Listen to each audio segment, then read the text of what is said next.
പലർക്കും എന്നെ അറിയാമെങ്കിലും അറിയാൻ പാടില്ലാത്തവർക്ക് വേണ്ടി ഒന്ന് പരിചയപ്പെടുത്തുകയാണ്.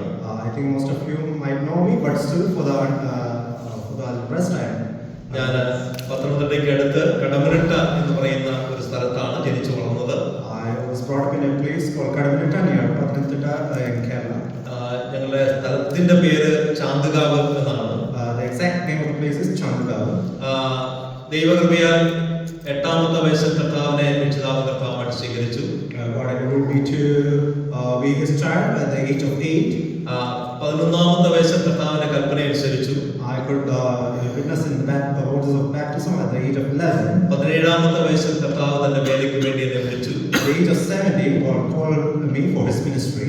കഴിഞ്ഞ ദീർഘവർഷങ്ങൾ വിവിധ സ്ഥലങ്ങളിൽ കർത്താവ് എന്നെ ഉപയോഗിച്ചുകൊണ്ടിരിക്കുന്നു. For the past many years, God has been enabling me to serve him in many parts of the world. കഴിഞ്ഞ 28 വർഷമായിട്ട് പത്തനംതിട്ടയുള്ള ബ്രദർ ബൈബിൾ ഇൻസ്റ്റിറ്റ്യൂട്ടിലെ ഒരു അധ്യാപകനായിട്ട് പ്രവർത്തിക്കുവാൻ കർത്താവ് കൃപ നൽകുന്നു. I'm serving as a teacher in the Brother Bible Institute in Pathanamthitta. എന്നാൽ അതേ സമയത്ത് തന്നെ ഞാൻ ഏറ്റവും ഇഷ്ടപ്പെടുന്ന മറ്റൊരു മിനിസ്ട്രിയാണ് കുട്ടികളുടെ ഇടയിലെ പ്രവർത്തനം.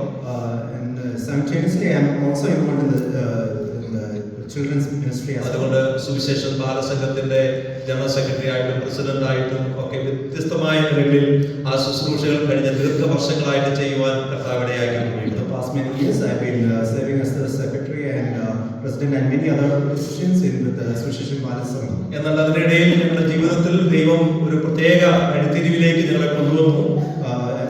In the midst of that, God brought us to a very special condition. എൻ്റെ ഫാദർ മിലിറ്ററിയിൽ 30 വർഷത്തോളം സേവനം അനുഷ്ഠിച്ചു. My father was in military for around 30 years. എന്നാൽ അദ്ദേഹം തിരിച്ചു വന്നത് ഒരു രോഗിയായിട്ടാണ്. But when he came back as a sick man. തന്റെ കണ്ണുകൾ കാഴ്ച നഷ്ടപ്പെട്ടു. He lost his sight. തന്റെ 2 കാലുകളും ആംപുട്ടേറ്റ് ചെയ്തു വന്നു. He lost both of his legs. ഒരു കുട്ടിയെ നോക്കുന്നത് പോലെ എൻ്റെ പിതാവിനെ ശുശ്രൂഷിക്കുവാനായിട്ട് ഒരു 10 വർഷം ഞങ്ങൾക്കിടയായിരുന്നു. We had the opportunity to serve him like a small baby for around 10 years. എന്നാൽ എൻ്റെ പിതാവ് മരിച്ച ശേഷം ഞങ്ങളുടെ ഹൃദയത്തിൽ ഞങ്ങൾ ഒരു ദിവസം ഫാമിലി പ്രയറിന് വേണ്ടി ഇരുന്നപ്പോൾ ഒരു പ്രത്യേക ചിന്ത ഹൃദയത്തിലേക്ക് കടന്നു വന്നു. When we were sitting for our family prayer as usual, a small thought came to our mind. ഇതുപോലുള്ള എത്രയോ ആളുകൾ നമ്മുടെ സമൂഹത്തിൽ ഉണ്ടാകും. How many of such people might be amongst us in our midst? എല്ലാവർക്കും എല്ലാവിധത്തിലുള്ള സഹായങ്ങൾ ഒരുപക്ഷെ ലഭ്യമാകാൻ സാധ്യതയില്ല. Many of them might not have the opportunity to get all these kind of. അതുകൊണ്ട് അവർക്ക് വേണ്ടി എന്തെങ്കിലും ചെയ്യണം എന്നുള്ള ഒരു ആഗ്രഹം ഞങ്ങളുടെ ഹൃദയത്തിലുണ്ടായി. It was our desire that we should do something about those kind of people. ഞങ്ങൾ അതിന് പേരിട്ടു gospel in action. We named it Gospel in Action. സുവിശേഷ പ്രവൃത്തിയിലൂടെ കാണിച്ചു കൊടുക്കും.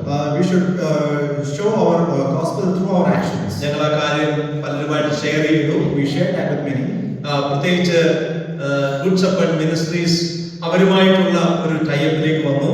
We came in tie up with Good Shepherd Ministries in US. അവരും ആ പ്രവർത്തനത്തിൽ സഹകരിക്കാം എന്ന് പറഞ്ഞു. They also agreed to partner with us. ആ സമയത്ത് ഗൾഫിൽ നിന്നൊക്കെ റിട്ടയർ ചെയ്ത് വന്ന ചില നേഴ്സുമാര് അവരെല്ലാം ഞങ്ങളെല്ലാം ഒരുമിച്ച് ഒരു പാലിയേറ്റീവ് കെയർ യൂണിറ്റിന് ഞങ്ങൾ തുടക്കം കുറിച്ചു. Also many nurses who came back from Gulf, we all started together a palliative care unit. ഒരു ടീമായിട്ട് കഴിഞ്ഞ ചില 3 വർഷമായിട്ട് ഞങ്ങൾക്ക് പല ഭവനങ്ങളിൽ കടന്നു പോകാനായിട്ട് കർത്താവ് ഇടയാക്കി. For the past 3 years, God has enabled us to visit many of the houses. ഇപ്പോൾ ഏതാണ്ട് 225 ഭവനങ്ങളിൽ ബെഡ്രിഡൻ ആയിട്ടുള്ള പേഷ്യൻസിനെ ടേക്ക് കെയർ ചെയ്യാനായിട്ട് കർത്താവ് ഞങ്ങൾ ഉപയോഗിച്ചുകൊണ്ടിരിക്കുന്നു. God has enabled us to take care of nearly 225 houses or people through us. പലതും കോളനികളിൽ ഉള്ളവരാണ്. Many of them they live in small colonies. ആരും സഹായമില്ലാത്തവരുണ്ട്. They don't have anyone to help them. മക്കൾക്ക് വേണ്ടാത്ത മാതാപിതാക്കളുണ്ട്. A lot of the children they don't want their parents. അവരെ നോക്കാനായിട്ട് ആരുമില്ല. കിടക്കുന്ന ആളുകളുണ്ട്. Some of them they don't have anyone to take care of them. ചിലര് ഉറുമ്പരിച്ച് കിടക്കുന്നവരുണ്ട്. Some of them they are embedded in such a worse condition. അങ്ങനെ വ്യത്യസ്തമായ ജീവിത അനുഭവങ്ങളിലൂടെ കടന്നു പോകുന്നവരാണ്. And in such many circumstances these people live. നമുക്കറിയാം സമൂഹത്തിലേക്ക് ഇറങ്ങി ചെല്ലുമ്പോഴാണ് നമ്മുടെ സമൂഹത്തിലെ ആളുകളുടെ അവസ്ഥ മനസ്സിലാക്കാനായിട്ട് സാധിക്കുന്നത്. When we go and go deep into our society, then we understand in what circumstances do they live. ഞങ്ങൾ ഒരു വീട്ടിലേക്ക് കയറി ചെന്നപ്പോൾ അത് ഗവൺമെന്റ് വെച്ചു കൊടുത്ത ഒരു വീടാണ്. One of the houses we visited, it's a house built by the government. അവർ വീട്ടിൽ 3 പേരുണ്ട്. 3 പേര് സ്ട്രോക്ക് വന്ന് 3 കട്ടലിൽ കിടക്കുകയാണ്. In that house there were 3 people and all 3 have got stroke and they all 3 are bedridden. അതിൽ 2 പേർക്ക് അല്പം നടക്കാൻ പറ്റും. അതുകൊണ്ട് അവര് ആ വല്യമ്മച്ചിയെ ഞങ്ങൾ ചെല്ലുമ്പോൾ കാണുന്ന കാഴ്ച വലിച്ചുകൊണ്ട് പോകുന്ന ഒരു കാഴ്ചയാണ്. One time when we visited, we could see that two of them, they are slightly able to walk, they are dragging the other one. അതിന് കാരണം അവർക്ക് വീടുണ്ടെങ്കിലും അതിനകത്ത് ഒരു കക്കൂസില്ല. The reason being, even though they have a house, they don't have a toilet. അവർ പറമ്പിലേക്ക് ഈ അമ്മച്ചിയെ അവർ വലിച്ചുകൊണ്ട് പോവാ. They are dragging their grandma to their out of the ആ house. കാഴ്ച വളരെ ദയനീയമായ ഒരു കാഴ്ചയായിരുന്നു. It was a heartbreaking scene for all of അപ്പൊ us. ഇങ്ങനെയുള്ള കാഴ്ചകൾ കണ്ടിട്ട് നമുക്ക് കണ്ണടച്ചിറങ്ങി പോരാൻ പറ്റില്ല. When we see all this, we cannot turn our eyes away from it. ഞങ്ങൾ ആ വീടിനകത്ത് തന്നെ ഒരു ചെറിയ ബാത്റൂം അതിന്റെ ക്ലോസറ്റ് ഒക്കെ വെച്ചു കൊടുത്ത് അവരെ ആ നിലയിൽ അവർക്കൊരു സഹായം ചെയ്തു. We help them to build a toilet in their house. അത് അവർക്കൊരു സ്വർഗം കിട്ടിയ വാശി പോലെയാണ്. It was for them, it was like kind of heaven. അങ്ങനെ കേവലം അവരെ ശാരീരികമായിട്ട് സഹായിക്കുക മാത്രമല്ല, ഭൗതികമായിട്ടും പല സഹായങ്ങളും ചെയ്തു കൊടുക്കേണ്ടി വന്നു. It's not just with our physical help we are helping people, but even with the many material things we are helping. നമ്മൾ ചെല്ലുന്നതും കാത്തിരിക്കുന്ന ഒരുപാട് ആളുകൾ പല സ്ഥലങ്ങളിലുണ്ട്. A lot of them, they are waiting for us to visit them. അതേസമയത്ത് തന്നെ പല സ്ഥലങ്ങളിൽ medical ക്യാമ്പുകൾ നടത്തുവാൻ കർത്താവ് ഞങ്ങളെ സഹായിച്ചു. In a lot of places, God is enabling us to do the medical camps. അത് മുഖാന്തരം സമൂഹത്തുമായിട്ട് ഒരു ബന്ധം സ്ഥാപിക്കാനായിട്ട് ഞങ്ങൾക്കിടയായിട്ട് തന്നിട്ടുണ്ട്. In that way, we could make a connection with the society. Thiruvalla medical mission ഹോസ്പിറ്റലുമായിട്ട് സഹകരിച്ച് പല ക്യാമ്പുകൾ നടത്താനായിട്ട് ഇടയായിട്ടുണ്ട്. In relation with Tirula Medical Mission Hospital, we could do many medical camps. ഇതെല്ലാം തന്നെ നിമിത്തം ഉണ്ടായ റിസൾട്ട് എന്ന് പറയുന്നത് അനേകരോട് സുവിശേഷം പറയാനായിട്ട് ഉള്ള അവസരം ഉണ്ടായി. The final result of all through these ministries, we could share the gospel of Lord Jesus Christ. ഞാൻ ഓർപ്പിച്ചതുപോലെ പ്രവൃത്തിയിലൂടെ ദൈവസ്നേഹം കാണിച്ചു കൊടുക്കാനായിട്ട് ഒരു അവസരം ഉണ്ടായി. We could, we got the opportunity to share the gospel through our action. പല സ്ഥലങ്ങളിലും വാഹനം ചെല്ലുകയില്ല. അങ്ങനെയുള്ള സ്ഥലങ്ങളിൽ നടന്നാണ് ആ വീടുകളിൽ ഞങ്ങൾ എത്തുന്നത്. In a lot of places, there is no access to, for the vehicles to go, so we have to walk all the way. ശരീരം മുഴുവനും പൊട്ടി കിടക്കുന്ന നിരവധി ആളുകളുണ്ട്. There are many people who they have lots of wounds in their body. അപ്പൊ അങ്ങനെയുള്ളവരെ ഞങ്ങൾ clean ചെയ്യും. We have to clean them.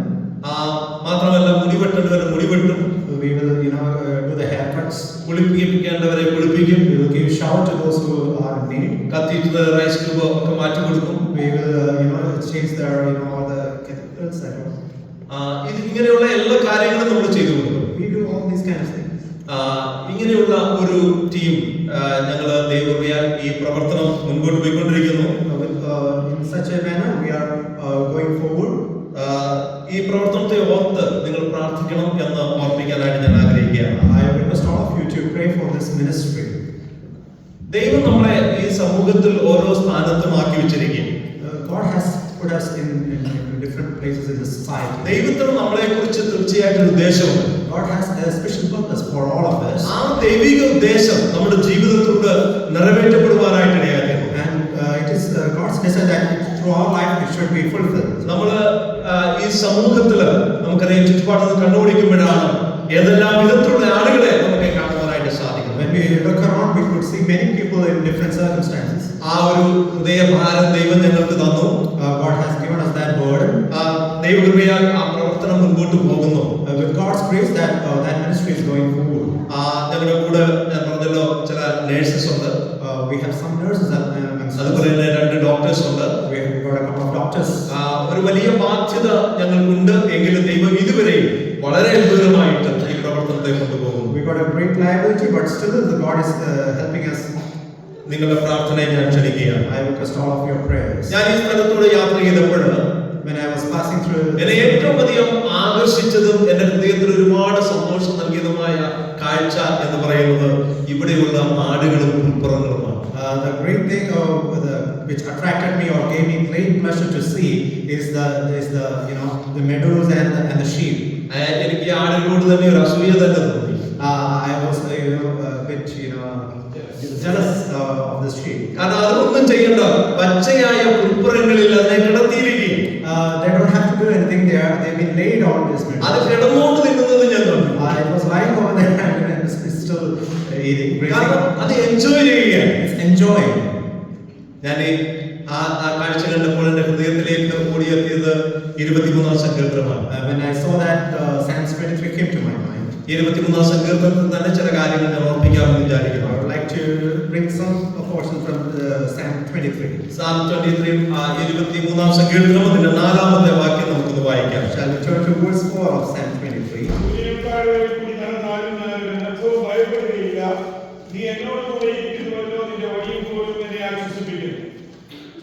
കൂരിരുൾ താഴ്വരയിലൂടെ ഞാൻ നടന്നാലും ഞാൻ അനർത്ഥവും ഭയപ്പെടുകയില്ല. Even though I walk through the valley of shadow of death, I will fear no evil. അതിന്റെ കാരണം പറയുന്നുണ്ട്, മേലിൽ ഒരു ഇടയനുണ്ട് എന്നുള്ളതാണ്. The reason being because I have a shepherd with me. വേദപുസ്തകം നിങ്ങൾ വായിച്ചാൽ പല താഴ്വരകളെ കുറിച്ച് നമുക്ക് കാണാൻ കഴിയും. When we go through the scripture, we can see that many valleys have been mentioned. ഉൽപ്പത്തി പുസ്തകം 4-ാം അധ്യായം 3-ാം വാക്യത്തില് സിദ്ദീം താഴ്വരയെ കുറിച്ച് വായിക്കുന്നുണ്ട്. We see about Shittim, the valley of Shittim in Genesis chapter 4 verse 3.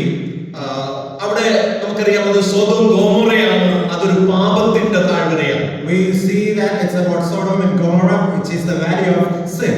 സംഖ്യാപുസ്തകം 13-ാം അധ്യായത്തിലേക്ക് വരുമ്പോൾ When we come to Numbers chapter 30, 23-24 വാക്യങ്ങളിൽ in verses 23 and 24, അവിടെ എസ്കോൾ താഴ്വരയെ കുറിച്ച് നമ്മൾ വായിക്കുന്നു. we read about the valley of Escol.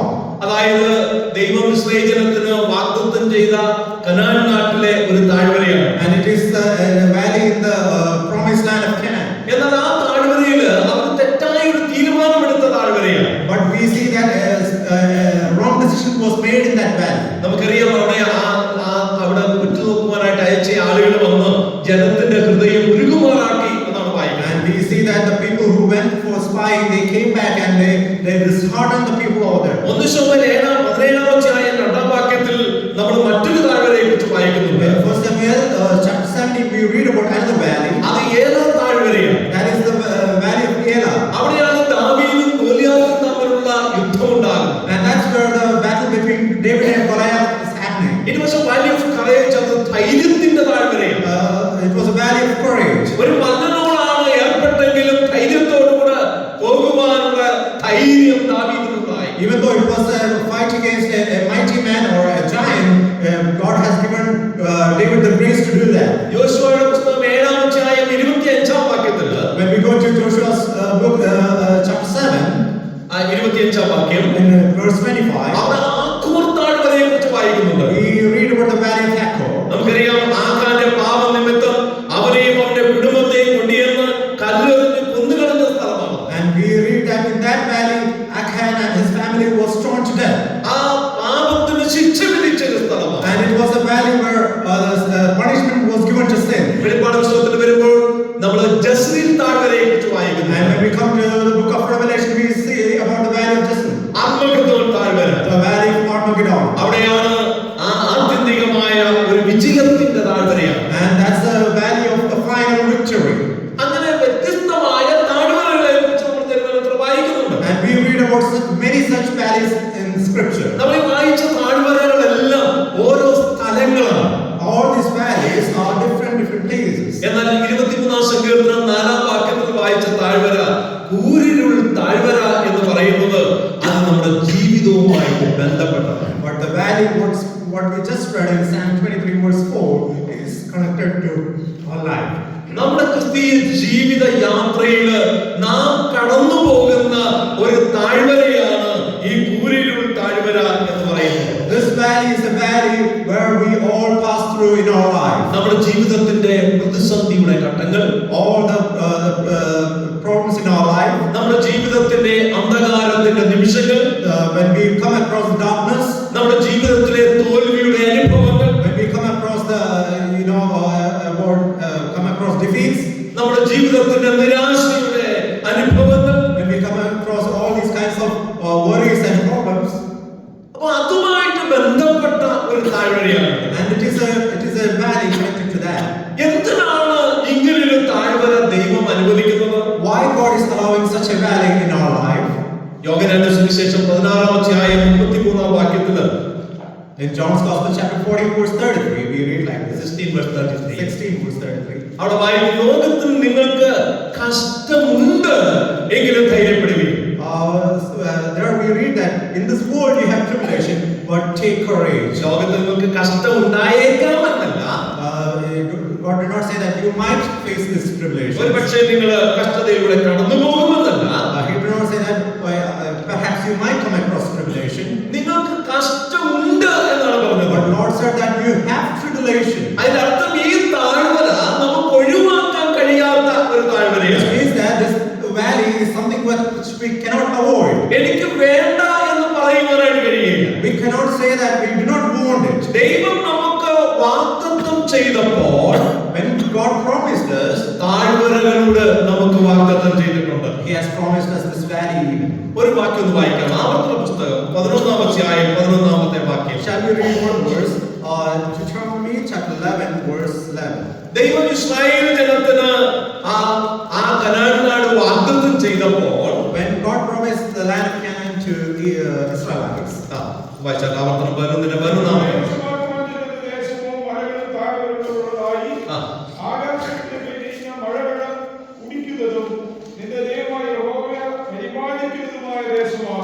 നീ ചെല്ലുന്ന ദേശത്ത് താഴ്വരകളും മലകളും താഴ്വരകളും ഉള്ള ദേശമാണ്.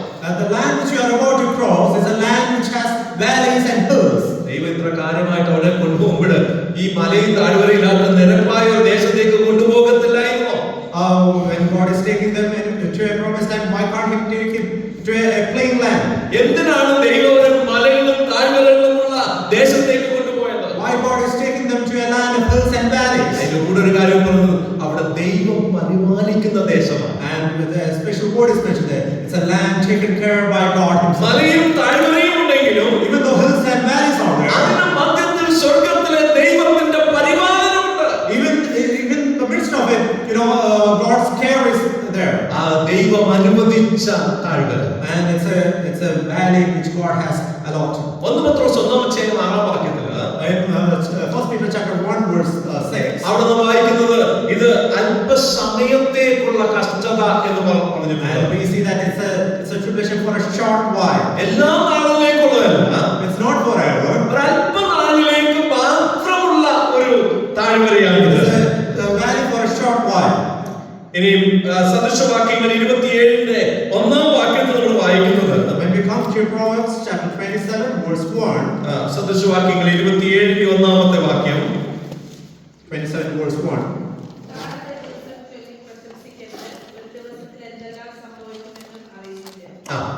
ഈ നാളെ കുറിച്ച് നമ്മൾ പ്രശംസിക്കരുത്. നാളെ എന്ത് നടക്കുമെന്ന് നമുക്ക് അറിയത്തില്ല. Do not boast about tomorrow, for you do not know what's going to happen എന്ന് tomorrow. പറഞ്ഞാൽ ഈ താഴ്വരയെ കുറിച്ച് മുമ്പ് കൂട്ടി പ്രവചിക്കാനായിട്ട് നമുക്ക് കഴിയത്തില്ല. Which means that about this valley we cannot prophesy way earlier. നാളെ ഈ താഴ്വരയിലൂടെ ഞാൻ കടന്നു പോകുമോ ഇല്ലയോ എന്നുള്ളത് എനിക്ക് അറിഞ്ഞുകൂടാ. I do not know whether I am going to pass through this valley tomorrow or not. അതുകൊണ്ട് പ്രവചനത്തിന് അതീതമായ ഒന്നാണ് ഈ താഴ്വര എന്ന് പറയുന്നത്. So this valley is something beyond our ability to think. എന്നാൽ ഇയ്യോബിന്റെ പുസ്തകം 23-ാം അധ്യായം 10-ാം വാക്യത്തിൽ നമ്മൾ വായിക്കുന്നത്, But when we come to book of Job, chapter 23, verse 10, ഈ താഴ്വരയിൽ ഞാൻ നടക്കുമ്പോൾ എന്റെ ദൈവം അറിയുന്നു. but when I walk through this valley, my God knows. എന്റെ ദൈവത്തിന് അറിയാം ഈ താഴ്വര ഉണ്ട് എന്നുള്ളത്. My God knows that this valley is there. എന്നാൽ ഈ താഴ്വരയിലൂടെ എന്നെ നടത്തുന്നത്, But the one who is allowing me to walk through this valley, എന്നെ നശിപ്പിക്കാനല്ല, it's not to destroy me, എന്നെ ഇല്ലാതാക്കാനല്ല, it's not to turn me down, എന്നെ കൂടുതൽ ശോഭയുള്ളതാക്കാൻ it's വേണ്ടിയാണ്. to brighten me up. ദൈവത്തിന് സ്തോത്രം. Yeah, God's name be praised. പ്രിയപ്പെട്ടവരെ, നമ്മുടെ ക്രിസ്തീയ ജീവിതത്തില് ദൈവം നമ്മെ കടത്തിക്കൊണ്ടു പോകുന്ന താഴ്വരകളിൽ നമ്മെ ഉപേക്ഷിക്കുന്ന ഒരു ദൈവമല്ല നമുക്കുള്ളത്. When God allows to pass through this valley, He's not a God who forsakes this condition. സാധാരണ പറയാറുണ്ട്, കൊടുങ്കാറ്റിന്റെ നടുവിലാണ് വിശ്വാസം വളരുന്നത്. And a lot of times we say that amongst the storm comes the faith. ഒരു കൊടുങ്കാറ്റും ഇല്ലെങ്കിൽ നമ്മുടെ വിശ്വാസം എത്രമാത്രം ഉണ്ടെന്ന് നമുക്ക് പരിശോധിക്കാൻ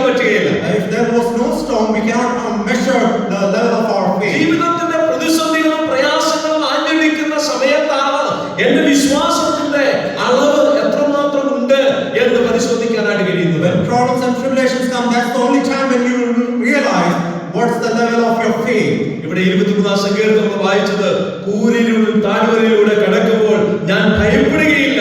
And Psalms 23 we read that when I walk through the valley of shadow of death, I will fear no evil. എന്താ കാര്യം? Why? ദൈവം എന്നോട് കൂടെ ഇരിക്കുന്നു. Because God is with me.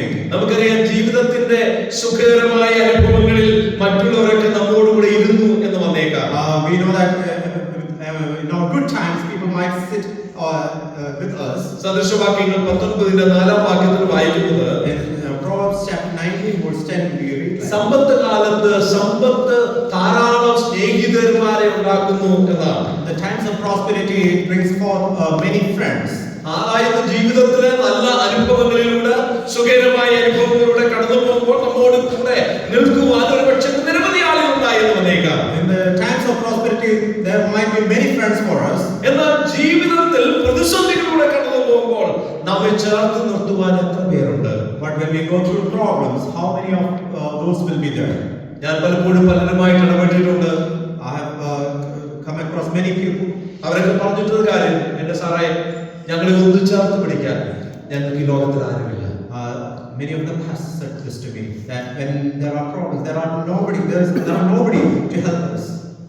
ദൈവം നമ്മോട് കൂടെ ഇരിക്കുന്നത് ഒരുപക്ഷെ നമ്മുടെ ഏതെങ്കിലും ഗുണങ്ങൾ കണ്ടിട്ടൊന്നുമല്ല. God is with us not because of any of our merits. അപ്പോസ്തലപ്രവൃത്തി 20ന്റെ 28-ാം വാക്യത്തിൽ വായിക്കുന്നത് Acts chapter 20 verse 28 we read like, അവിടെ അപ്പോസ്തലനായ പൗലോസ് എഫെസോസിലെ മൂപ്പന്മാരെ വിളിച്ചിട്ട് അവരോട് പറയുന്നത് ഇങ്ങനെയാണ്. Apostle Paul is calling the elders of Ephesus and he is saying like this, the ദൈവസഭ തന്റെ ദൈവം തന്റെ രക്തത്താൽ വീണ്ടെടുത്ത ദൈവസഭ എന്നാണ് അവിടെ പറഞ്ഞിരിക്കുന്നത്. and he is saying that the church of God which is brought by the blood of Jesus Christ. അതേ നാം അവിടുത്തെ രക്തത്തിന്റെ വിലയാണ്. And we are the price of his blood. നാം അവിടുത്തേക്ക് എത്രയോ precious ആയിട്ടുള്ളവരാണ്. We are precious ones to him. അങ്ങനെയാണെങ്കിൽ അത്ര വിലയുള്ള നമ്മെ ഒരിക്കലും ഉപേക്ഷിച്ച് ദൈവത്തിന് പോകാൻ കഴിയില്ല. If we are so precious, then God is not able to leave us just like that. അവിടുന്ന് നമ്മോട് കൂടെ ഇരുന്നേ പറ്റുകയുള്ളൂ. He has to stay with us. 46-ാം സങ്കീർത്തനം 7-ാം വാക്യം. For Psalms 46 verse 7. സൈന്യങ്ങളുടെ യഹോവ നമ്മോട് കൂടെയുണ്ട്. The Lord of hosts is with us. യാക്കോബിന്റെ ദൈവം നമ്മുടെ ദുർഗ്ഗമാകുന്നു. The Lord of Jacob is our refuge. അതുകൊണ്ട് അന്ധകാരത്തിന്റെ താഴ്വരയിൽ ഭയപ്പെടുവാനായിട്ട് ആവശ്യമില്ല. So we do not have to fear the valley of this darkness. ആരാ കൂടെയുള്ളത്? Who is with us? സൈന്യങ്ങളുടെ യഹോവ. The Lord of hosts is with us. ഈ സൈന്യങ്ങളുടെ യഹോവ എന്നുള്ള പ്രയോഗം നമ്മളൊന്ന് ശ്രദ്ധിച്ചാൽ, When we ponder upon this word, the Lord of hosts, അതൊരു മിലിറ്ററി ടേംസ് ആണ്. it is a military term. Zechariah പ്രവചനത്തിലാണ് ഏറ്റവും അധികം പ്രാവശ്യം ആ പ്രയോഗം നമുക്ക് കാണുവാനായിട്ട് കഴിയുന്നത്. We see this particular phrase in the book of Zechariah. സൈന്യങ്ങളുടെ യഹോവ നമ്മോട് കൂടെയുണ്ട്. The Lord of hosts is with us. Zechariah പ്രവചനത്തിലേക്ക് ഒന്ന് പോകാം. Shall we go to the book of Zechariah? അവിടെ രണ്ട് വാഗ്ദത്തങ്ങൾ നമുക്ക് കാണുവാനായിട്ട് കഴിയും. There we see two promises. Zechariah പ്രവചനം 9-ാം അധ്യായം Zechariah chapter 9, അതിന്റെ 8-ാമത്തെ വാക്യം. verse 8. സെക്കറിയ പ്രവചനം 9-ന്റെ 8-ാമത്തെ വാക്യം. ഞാൻ ഒരു പട്ടാളമായി എന്റെ ആലയത്തിന് ചുറ്റും പാളയമിടും.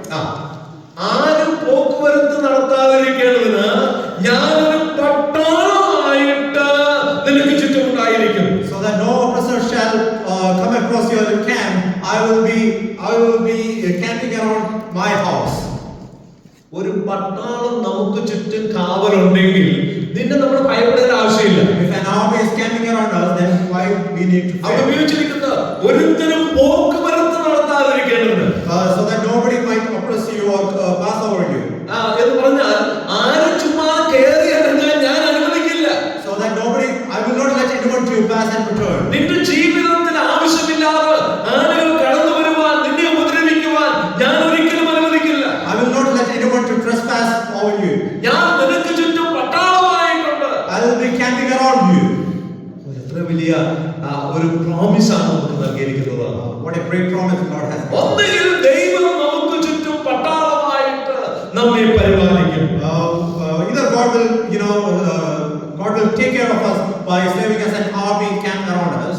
അല്ലെങ്കിൽ Or wells. സെക്രട്ടറി 10ന്റെ 3-ാമത്തെ വാക്യം. Zechariah chapter 10 verse 3. എന്റെ കോപം ഉടയ്ക്കുവാൻ തന്നെ നിശ്ചയിച്ചിരിക്കുന്നു. ഞാൻ കോലാട്ടുകുട്ടന്മാരെ സന്ദർശിക്കും. സൈന്യങ്ങളുടെ യഹോവ യഹൂദ ഗ്രഹമായ തന്റെ ആട്ടിൻകൂട്ടത്തെ സന്ദർശിച്ച് അവരെ പടയിൽ തനിക്ക് മനോഹര തുരങ്കം ആക്കും. മനോഹര തുരങ്കമാക്കും. He will make him a majestic horse. എന്തേ മനോഹര തുരങ്കം എന്ന് പറഞ്ഞു കഴിഞ്ഞാൽ, What is this majestic horse? ഞാൻ എന്റെ പടയിൽ മനോഹര തുരങ്കമാക്കാൻ പോവുകയാണ്. In my battle I will make a beautiful horse. ചില ട്രാൻസ്ലേഷനിൽ ഗുഡ്ലി ഹോഴ്സ് എന്ന പ്രയോഗം നമുക്ക് കാണാൻ കഴിയും. In the other translation in other translation we see a different name.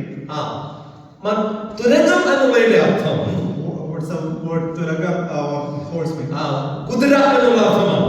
ഇംഗ്ലീഷിൽ കുതിര ഹോഴ്സ് എന്നുള്ള വാക്കാണ് ഉപയോഗിച്ചിരിക്കുന്നത്.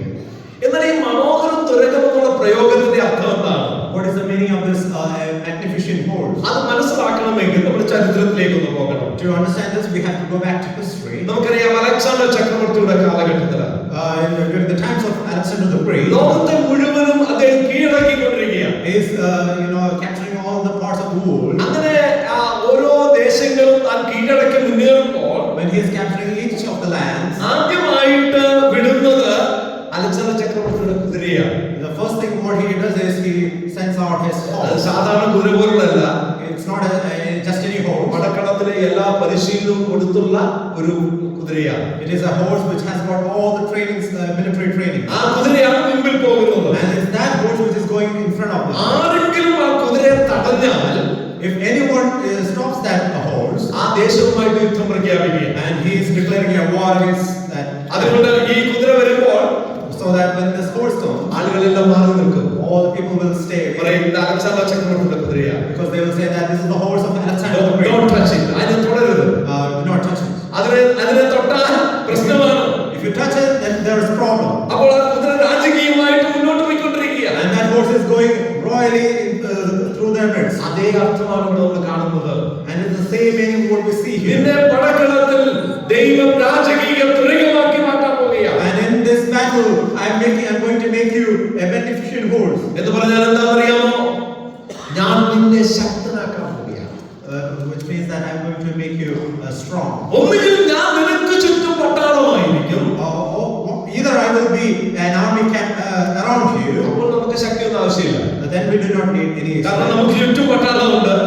Because there is army around. നമ്മൾ വെറുതെ അവിടെ തന്നെ ഇരുന്നുകൊണ്ടാ മതി. You just need to sit there. എന്നാൽ അതല്ല എങ്കിൽ ദൈവം നിന്നെ ശക്തനായ ഒരു വ്യക്തിയാക്കി തീർക്കാൻ പോവുകയാണ്. But if it's not the case, then God is going to make you a strong person. ദൈവത്തിന്റെ ശക്തി നമ്മിലേക്ക് ദൈവം തരാൻ പോവുകയാണ്. And God is going to give His strength to us. ഈ ജീവിത യാത്രയിൽ നമുക്ക് ചുറ്റുമുള്ള പ്രതിസന്ധികളെ അതിജീവിക്കുവാൻ ആവശ്യമായിരിക്കുന്ന സ്വർഗീയമായ ശക്തി നമ്മിലേക്ക് ദൈവം വ്യാപരിക്കാൻ പോവുകയാണ്. And God is going to give that the heavenly strength upon us so that we can face all these tribulations in this life. 89-ാം സങ്കീർത്തനം 21-22 വാക്യങ്ങൾ നോക്കിയാൽ Psalm 89, 21 and 22.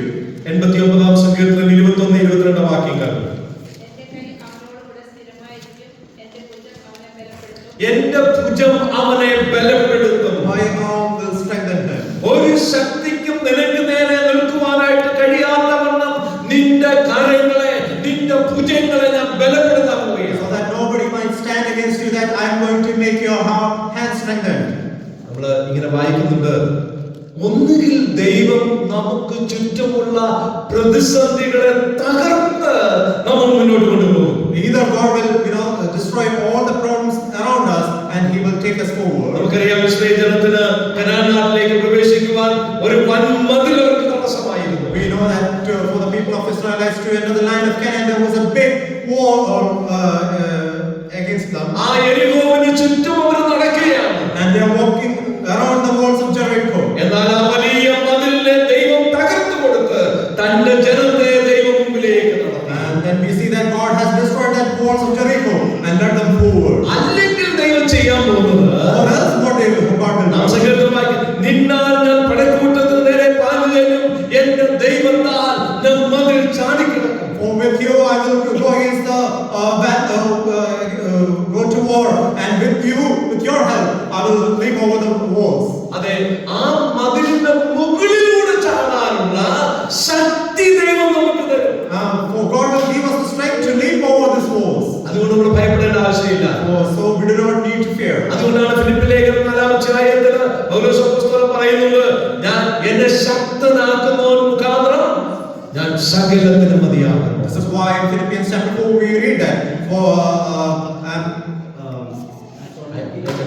I can do all things through Christ who strengthens me. എന്നെ ശക്തനാക്കുന്ന ഒരു ദൈവം, The Christ who strengthens me. ആ ശക്തി നമ്മിലേക്ക് വ്യാപരിക്കുമ്പോൾ നമ്മുടെ ജീവിതത്തിന്റെ ഏത് പ്രതിസന്ധികളെയും തരണം ചെയ്യാനായിട്ട് നമുക്ക് സാധിക്കും. When God gives me that strength, then I am able to withstand all these problems. അതുകൊണ്ട് പ്രശ്നങ്ങളെ കണ്ട് ഭയപ്പെടേണ്ട. So you do not need to fear.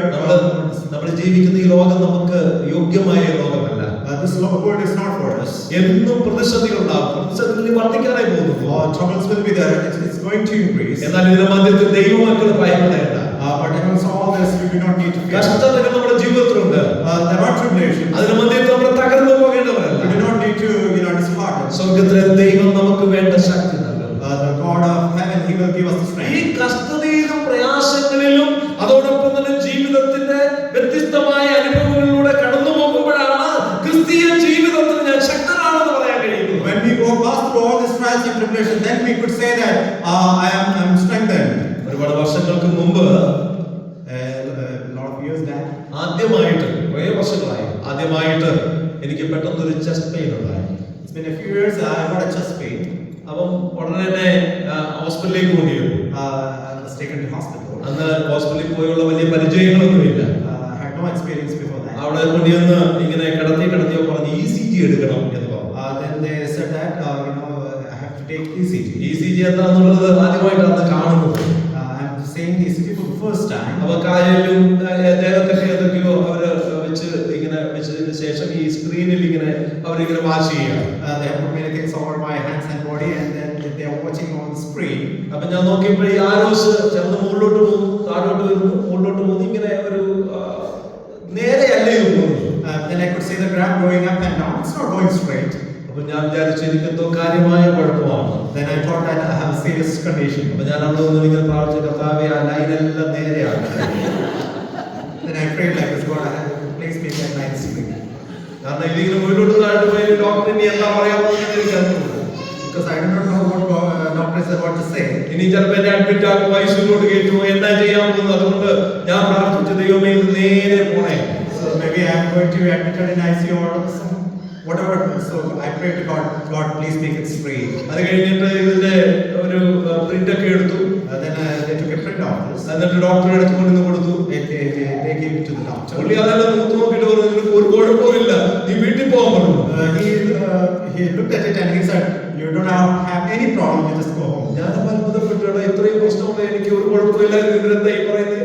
Then I thought like this, all this, graphs, then why the doctor saying like this? പിന്നാണ് എനിക്ക് മനസ്സിലായത്, എന്റെ ദൈവമേ അന്ന് എന്റെ പ്രാർത്ഥന കേട്ടിരുന്നെങ്കിൽ ഞാൻ ആകപ്പാടെ ഇന്നിവിടെ നിൽക്കുകയില്ലായിരുന്നു. And I thought, later I came to know that if God has heard my prayer, then I would not have. ഇത് നേരെയാണ് പോകുന്നതെങ്കിൽ നിനക്ക് ജീവനില്ല എന്നാണ് അതിന്റെ അർത്ഥം. If it's going straight, which means that there is no life in it. ജീവിതത്തിന്റെ പ്രതിസന്ധികളും പ്രശ്നങ്ങളുമുള്ള ഈ ഗ്രാഫ് നമ്മുടെ ക്രിസ്തീയ ജീവിതത്തിലുണ്ടെങ്കിൽ അതിനർത്ഥം നമുക്ക് ജീവനുണ്ട് എന്നാണ്. If there are ups and downs in your life in this graph, then it means that you have life within you. കാരണം അത് ദൈവം നമുക്ക് അനുവദിച്ചിരിക്കുന്നതാണ്. Because God has allowed that.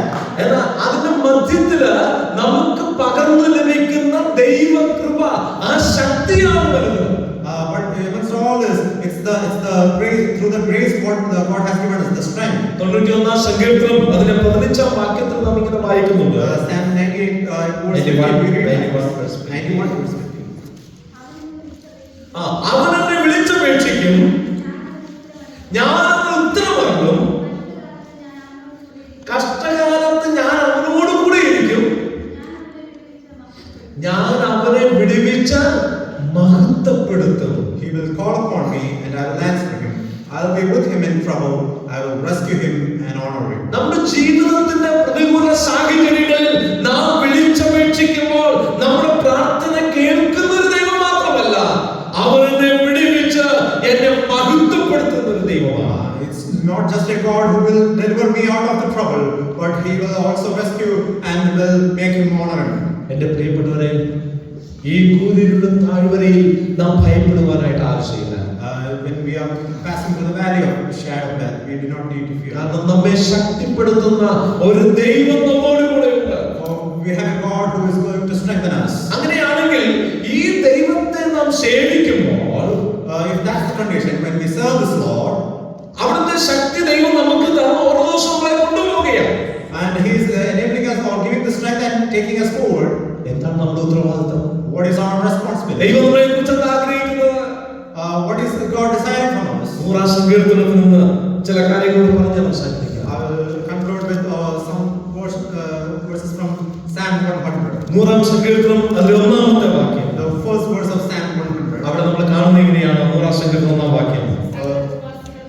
സകല ഭൂവാസികളുമായവരെ യഹോവയ്ക്ക് ആർപ്പിടുവിൻ. That means come and worship him. Shout joyfully to the Lord, which means come and worship me. അവിടുത്തെ ആരാധിക്കണം. We need to worship Him. എങ്ങനെ ആരാധിക്കേണ്ടത്? How do we have to worship Him? സത്യമായ ആത്മാർത്ഥമായ ഹൃദയത്തോടുകൂടെ ദൈവത്തെ ആരാധിക്കുവാൻ ദൈവത്തിന്റെ ജനത്തിന് കഴിയണം. With all our heart, in truth and spirit, we need to worship Him. ദൈവം എനിക്ക് വേണ്ടി ഇതൊക്കെ ചെയ്യുമ്പോൾ, When God is giving me all these things, ദൈവം എന്നെ ശക്തിപ്പെടുത്തുമ്പോൾ, when God is strengthening me, ആ ശക്തിയിൽ ദൈവത്തെ ആരാധിക്കുവാനായിട്ട് ദൈവജനത്തിന് കഴിയണം. with that strength, we should be able to worship Him. അലസരായിട്ടിരുന്ന് ആരാധിക്കല്ല, We could not be lazy ones. ക്ഷീണരായിട്ടിരുന്ന് ആരാധിക്കല്ല. We cannot sit with the tiredness. ശക്തിയോടെ ദൈവത്തെ ആരാധിക്കുവാൻ ദൈവജനത്തിനിടയായിട്ട് തീരണം. We should be able to worship Him with all our strength. പ്രിയപ്പെട്ടവരെ, ദൈവം അതാണ് നമ്മളെ കുറിച്ച് ആഗ്രഹിക്കുന്നത്. And God is desiring that. രണ്ടാമത് നാം അതിലെ 2-ാം വാക്യത്തിൽ വായിക്കുന്നത്, Second verse. 2-ാം വാക്യം, സന്തോഷത്തോടെ യഹോവയെ സേവിപ്പീൻ. Serve the Lord with gladness. ഒരു പരാതിയുമില്ലാതെ ദൈവത്തെ സേവിക്കുവാൻ നമ്മൾ കടപ്പെട്ടവരാണ്. We are liable to worship to God without any complaints. കാരണം ദൈവം നമ്മെ ശക്തിപ്പെടുത്തി നമ്മെ മുൻപോട്ട് കൊണ്ടുപോകുമ്പോൾ ഒരു പരാതിയും പറയുവാനായിട്ട് ആവശ്യമില്ല. When God is strengthening us and is taking us forward, we do not need to complain. കാരണം നമുക്കൊരു തിരിച്ചറിവ് ഉണ്ടാകണം. And we need to understand one thing. നമുക്കറിയാം, ലൂക്കോസിന്റെ സുവിശേഷത്തില് കർത്താവ് മാർത്തയുടെയും മറിയയുടെയും ഭവനത്തിലേക്ക് വന്നതിനെ കുറിച്ച് നമ്മൾ വായിക്കുന്നുണ്ട്. The Gospel of Luke, we read about Jesus visiting the house of Martha and Mary. അവിടെ മറിയ കർത്താവിന്റെ കാൽക്കൽ ഇരുന്ന് വചനം കേട്ടു.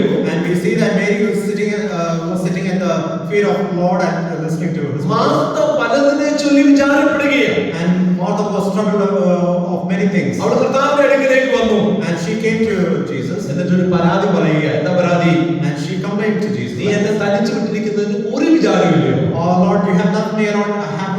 Are you not concerned? ഞാൻ തന്നെ ഇവിടെ കഷ്ടപ്പെടുകയാണ്. I'm doing all the labor here. നിങ്ങൾ ആ വേദഭാഗം ഒന്ന് പരിശോധിക്കുമ്പോൾ അന്നത്തെ പലസ്തീന്റെ ആ സാഹചര്യം കൂടെ മനസ്സിലാക്കിയിട്ട് വേണം അത് ചിന്തിക്കുവാനായി. When you think about this portion, you need to understand the condition of Palestine at those times. ആ സമയത്ത് യെരൂശലേമിലേക്ക് ആളുകൾ ഈ പെസഹയുടെ സമയങ്ങളിൽ യാത്ര ചെയ്യുന്ന ഒരു സമയമാണ്. And during the times of Passover, the people are traveling to Jerusalem. അങ്ങനെയുള്ള വീടുകളിൽ സന്ധ്യാസമയത്ത് ആളുകൾ കൂടിയിരുന്ന് വചനം കേൾക്കുന്ന പരിപാടിയുണ്ട്. And at those times, people gather together at houses and listen to the word. അപ്പോൾ ഏതെങ്കിലും റബ്ബിമാരെയോ ആരെയെങ്കിലും ആ സമയത്ത് ആ വീടുകളിൽ വന്നിരുന്ന് അവർ വചനം പറഞ്ഞു കൊടുക്കും. Rabbis might be visiting that homes and they will be delivering from the ഇവിടെ scripture. വീട്ടിലുള്ള ആളുകൾക്ക് ചില ഉത്തരവാദിത്വമുണ്ട്. And the people at those houses, they have certain responsibilities. വരുന്നവരെ സ്വാഗതം ചെയ്യണം. They need to welcome those who are. അവർക്ക് ഭക്ഷണം കൊടുക്കണം. They need to serve the food. അതേസമയം തന്നെ വചനം കേൾക്കാനായിട്ട് അവിടെ ഇരിക്കണം. Same time, they need to also sit there to listen to the word. ആ സാധാരണ വീടിന്റെ ഉടമസ്ഥനാണ് വെൽക്കം ചെയ്യുകയും അങ്ങനെയുള്ള കാര്യങ്ങളൊക്കെ ചെയ്യുന്നത്. The master of the house, he is one who is welcoming in. ഇവിടെ മാർത്ത ഉത്തരവാദിത്വം എല്ലാം ഏറ്റെടുത്തിരിക്കുകയാണ്. And here we see that Martha is doing all this. ആളുകൾ വരുന്നവരെ വെൽക്കം ചെയ്യുന്നു. She is the one who is welcoming. അവർക്ക് ഭക്ഷണം കൊടുക്കുന്നു. She is the one who is serving food. അങ്ങനെയുള്ള വലിയ ഉത്തരവാദിത്വത്തിൽ വന്നിരിക്കുകയാണ്. And she has a great such responsibility. അതുകൊണ്ട് അവളെ ചോദിച്ചത് എന്നെ തന്നെ വിട്ടതിൽ നിനക്ക് വിചാരമില്ലയോ? And she's asking God, she's asking Lord Jesus Christ, are you not concerned? ഞാൻ എന്തെല്ലാം കാര്യങ്ങളാണ് ചെയ്യേണ്ടത്? What all things am I doing? എന്റെ സഹോദരി ഇവിടെ വന്ന് വെറുതെ ഇരിക്കുക, അവർക്ക് വേണമെങ്കിൽ എന്തെങ്കിലും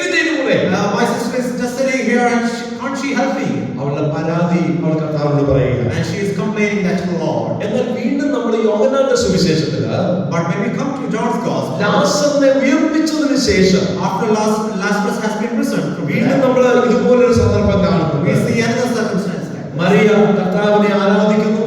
Mary is worshiping the Lord. ലാസർ കർത്താവിനോട് പന്തിയിലിരിക്കുന്നു. Lazarus is sitting along with Lord Jesus Christ in the feast. Martha ശുശ്രൂഷ ചെയ്യുന്നു എന്ന് അവിടെ എഴുതിയിട്ടുണ്ട്. And we see that Martha is serving. എന്നാൽ അവിടെ മാർത്ത ശുശ്രൂഷ ചെയ്യുമ്പോൾ ഒരു പരാതിയും പറയുന്നില്ല. But when Martha is serving, then she is not complaining anything. അവൾ അവിടെയും ശുശ്രൂഷ ചെയ്യുകയാണ്. And there as well she is doing the service. പക്ഷെ ഒരു പരാതിയും ഇല്ലാത്ത ശുശ്രൂഷ. But then there was a serving with no complaints. എന്തുകൊണ്ടാണെന്ന് അറിയാമോ? അത് അവളുടെ ഉത്തരവാദിത്തമായിട്ട് അവൾ മനസ്സിലാക്കി. Why is that? Because she understood that it's her responsibility. എന്നെ ദൈവം ഈ ലോകത്തിലാക്കിയിരിക്കുന്നത് ശുശ്രൂഷിക്കാൻ. God has put me here because of that responsibility. എന്നെ കേൾക്കുന്ന പ്രിയപ്പെട്ടവരെ, ദൈവം നമ്മെ ഓരോ സ്ഥാനങ്ങളിൽ വ്യത്യസ്ത കാര്യങ്ങളാണ് നമ്മെ ഏൽപ്പിച്ചിരിക്കുന്നത്. My dear brother who are listening to me, God has put us in different situations with different responsibilities. എല്ലാവർക്കും പ്രസംഗിക്കാനല്ല, Not everyone can. എല്ലാവർക്കും പാടാനല്ല, Not everyone can sing. എല്ലാവർക്കും മറ്റ് അതിഥി സൽക്കാരം ചെയ്യാനല്ല. Not everyone can do the greeting. എന്നാൽ ദൈവം എല്ലാവർക്കും ശുശ്രൂഷകൾ ഏൽപ്പിച്ചിട്ടുണ്ട്. But every one of you have. ആ ശുശ്രൂഷ നമ്മൾ തിരിച്ചറിയുമ്പോൾ When we understand that responsibility, പരാതി കൂടാതെ ദൈവത്തെ സേവിക്കുവാൻ നമുക്കിടയായിട്ട് we could serve the Lord without any complaints. അപ്പോൾ ദൈവം എനിക്ക് വേണ്ടി കാര്യങ്ങൾ ചെയ്യുമ്പോൾ When God is doing the things for me, ആ ദൈവത്തെ പരാതിയില്ലാതെ സേവിക്കുവാൻ നമുക്കിടയാകണം. we should be able to worship Him without any complaints. മൂന്നാമത്, Third thing, മൂന്നാമത്തെ വാക്യത്തിൽ നമ്മൾ വായിക്കുന്നത് in verse 3 we read, മൂന്നാമത്തെ വാക്യം, 100 സങ്കീർത്തനം 3 വാക്യം. Know that the Lord He is God. It is He who has made us, and not we ourselves. Yes, He made us. അവൻ നമ്മെ ഉണ്ടാക്കി. He made us. ആ കർത്താവിനെ സ്നേഹിക്കാനായി നമുക്കിടയാകണം. We should be able to love Him കാരണം അവിടെ നമ്മളെ വീണ്ടെടുക്കുക. because He is our Redeemer. ആ വീണ്ടെടുക്കാനെ സ്നേഹിച്ചില്ലെങ്കിൽ പിന്നെ ആരെയാണ് നമ്മൾ സ്നേഹിക്കുക? If we cannot love our Redeemer, then ഈ ലോകത്തിൽ മറ്റെല്ലാത്തിനേക്കാളും എന്നെ വീണ്ടെടുത്ത എന്റെ കർത്താവിനെ സ്നേഹിക്കുവാൻ എനിക്കിടയായിട്ടുണ്ട്. more than anything else in this world, I should be able to love my Redeemer. അവനേക്കാൾ അധികമായി സ്നേഹിക്കുവാൻ നമുക്ക് ഈ ലോകത്തിൽ വേറെ ഒന്നുമില്ല. There's nothing else in this world who is worthy to love more than Him. ആ സ്നേഹത്തിന്റെ വില ഞാൻ ഒരിക്കൽ അനുഭവിച്ചറിയാനിട വന്നു. I was able to taste the price of that. ഒരിക്കല് മുത്തങ്കാവില് ഒരു ട്രെയിനിങ് പ്രോഗ്രാം നടക്കുകയാണ്. There was a training program. അതിന്റെ മുഴുവൻ ചുമതല എനിക്കായിരുന്നു. It was a complete responsibility was given to me. ഞാൻ ഓഫീസിൽ ഇങ്ങനെ ഇരിക്കുകയാണ്. I'm sitting in the office. രാത്രി 12 മണിയായി. It's midnight. കാരണം പിറ്റേ ദിവസത്തെ കുറിച്ചുള്ള വലിയൊരു ചിന്തയുണ്ട്. കാരണം പിറ്റേ ദിവസത്തെ കാര്യം നടക്കണം, കുറച്ച് പൈസയുടെ ആവശ്യം. I'm worried about the next day because there's a lot of financial. എങ്ങനെയാണ് കാര്യങ്ങൾ മുന്നോട്ട് പോകാൻ എന്നുള്ള അറിയില്ല. I have no clue how things will go. അതിനെ പ്രാർത്ഥിച്ചുകൊണ്ടിരിക്കുന്ന സമയത്ത് I was praying. ആന്ധ്രയിൽ നിന്നും അവിടെ ട്രെയിനിങ്ങിന് വന്ന ഒരു സഹോദരി, One sister who came from Andhra. ആ സഹോദരി ആ ഓഫീസിലേക്ക് കയറി വന്നു. She came to the office. എന്നിട്ട് പറഞ്ഞു, ബ്രദറെ എനിക്ക് ഉറങ്ങാൻ പറ്റുന്നില്ല. Brother, I'm not able to sleep. ദൈവാത്മാവ് എന്റെ ഹൃദയത്തോട് സംസാരിക്കുകയാണ്. And the Lord, the Spirit of God, He is speaking to ഈ me. പ്രവർത്തനത്തിന് വേണ്ടി ഒരു സഹായം ചെയ്യണം എന്ന് ദൈവാത്മാവിന്റെ ഹൃദയത്തിൽ പറഞ്ഞു. And the Spirit is leading me to give some help to this ministry. ഞാൻ പറഞ്ഞു, അത് തന്നെ ഞാൻ പ്രാർത്ഥിച്ചുകൊണ്ടിരിക്കുന്നത്. And I replied, that's the exact same thing I'm praying for. പിന്നെ ആ സഹോദരി തന്റെ കയ്യിൽ കിടന്ന റിങ്, ആ വെഡിങ് റിങ് ഊരി എന്റെ കയ്യിലേക്ക് തന്നു. That sister, she took out her wedding ring and gave to me. ഞാൻ പറഞ്ഞു, ഇത് ഞാൻ വാങ്ങിക്കുകയില്ല. And I said, I will not കാരണം receive. ഇത് നിങ്ങളുടെ വെഡിങ് റിങ് ആണ്. This is your wedding ring. ഇത് എനിക്ക് വാങ്ങാൻ പറ്റില്ല. I cannot receive. Take this. ഞാൻ പറഞ്ഞു. അപ്പോ സഹോദരി പറഞ്ഞില്ല, ദൈവനോട് സംസാരിച്ചാണ്, ഞാൻ എന്റെ ഭർത്താവിനോട് ചോദിച്ചിട്ടാണ്, അതുകൊണ്ട് ഇത് വാങ്ങിയേ പറ്റുള്ളൂ. But she said, I've asked my husband, and God has told me, so you have to take this. നിവൃത്തിയില്ലാതെ ഞാൻ അത് വാങ്ങിച്ചു. I took it. ഒരു കവറിലിട്ടു. I put it in a car. പിറ്റേ ദിവസം അടുത്തുള്ള ഒരു സ്വർണ്ണക്കടയിൽ കൊണ്ടുപോയി. I took it to a nearest Smith's Gold. അപ്പൊ അവരവിടെ തൂക്കി നോക്കിട്ട് പറഞ്ഞു, 12,000 രൂപ തരാമെന്ന് പറഞ്ഞു. They told me they will give me 12,000 rupees. അപ്പോൾ പറഞ്ഞു, മനസ്സിൽ തോന്നി ഇതിപ്പം കൊടുക്കണ്ട. Then it came to my mind that I should not give it to them. ഞങ്ങൾ തിരിച്ചു വന്നു. I came back. അന്നത്തെ ദിവസം ഒരു ഫോറിനർ അവിടെ വന്നു. That day a foreigner came there. അദ്ദേഹത്തോട് ഈ കാര്യങ്ങളൊക്കെ പറഞ്ഞു. I said these things to that. അദ്ദേഹം പറഞ്ഞു, ആ മുദ്ര എനിക്ക് ഞാൻ അതിന്റെ കാശ് തരാമെന്ന്. And he said, give that ring to me. I will give the അപ്പൊ paper. അദ്ദേഹത്തിന് ആ മുദ്ര കൊടുത്തു. അദ്ദേഹം 12,000 രൂപ തന്നു. I gave that ring to him and he gave 12,000. അവർ റിസിപ്റ്റ് എഴുതി ഈ സഹോദരിക്ക് കൊടുത്തു. 10,000 റിസിപ്റ്റും കൊടുത്തു. And I gave a receipt of 12,000 rupees to the sister. പിറ്റേ ദിവസം രാവിലെ ബ്രേക്ക്ഫാസ്റ്റിന്റെ സമയത്ത് Next day morning during the breakfast time, ഈ ഫോറിനർ അദ്ദേഹം എന്നോട് പറഞ്ഞു, ഇത് ആരാ, ഏതാ സഹോദരി ഈ മോതിരം തന്നത്? and this foreigner, he asked me, who is the sister who gave this wedding ring? അപ്പം ഇന്നാളാണ്, എന്നെ എനിക്കൊന്ന് കാണാമോ എന്ന് ചോദിച്ചു. He asked me whether I is able to see the sister. അപ്പൊ ആ സഹോദരിയെ വിളിച്ചോണ്ട് വന്നു. I called that sister. ആ സഹോദരി വന്നു കഴിഞ്ഞപ്പോൾ അദ്ദേഹം ഉടനെ പോക്കറ്റിൽ നിന്ന് ഒരു കവർ എടുത്തിട്ട് ആ സഹോദരിക്ക് കൊടുത്തു. When that sister came, he took out a card from his pocket and gave to അപ്പോൾ her. ഇത് എന്റെ ഒരു ഗിഫ്റ്റാണ്, ഇതിരിക്കട്ടെ എന്ന് പറഞ്ഞു. He told that it's a gift from him and kept it. ആ സഹോദരി അത് മേടിച്ചു. She took it. എന്ന് പറഞ്ഞു, ഒന്ന് ഓപ്പൺ ചെയ്ത് നോക്കിക്കോ എന്ന് പറഞ്ഞു. He asked her to open it. അത് ഓപ്പൺ ചെയ്ത് നോക്കിയപ്പോൾ അവരുടെ വെഡിങ് റിംഗ് ആണ്. And when she opened it, she could see her wedding ring. പുള്ളിക്കാരത്തേക്ക് നിയന്ത്രിക്കാൻ പറ്റുന്നില്ല. And she could not contain her.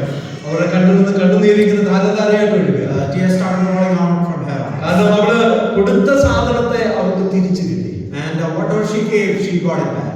ഇതാണ് നമ്മൾ വീണ്ടെടുപ്പിന്റെ വില എന്ന് പറയുന്നത്. This is the price of the redemption. ആ വിലയുടെ മുമ്പിൽ നിൽക്കുമ്പോൾ നമ്മുടെ കണ്ണുകൾ നിറയല്ലാതെ നമുക്ക് എന്താ ചെയ്യാനായിട്ട് When we കഴിയും? stand before that love, നമ്മുടെ കർത്താവിനെ എത്ര സ്നേഹിച്ചാലും മതിയാവുകയില്ല. we cannot, contain our love. നമ്മുടെ ജീവിതകാലം മുഴുവനും ഈ കർത്താവിന് വേണ്ടി ജീവിച്ചാലും നമുക്കത് പകരം കൊടുക്കാൻ കഴിയും. Even if we live our whole life, we cannot give him back. നമ്മുടെ കർത്താവിനെ സ്നേഹിപ്പാൻ കർത്താവ് സഹായിക്കട്ടെ. May God help us to love him more. നാലാമത്തെ കാര്യം, Fourth thing, 5-ാമത്തെ വാക്യം. verse 5.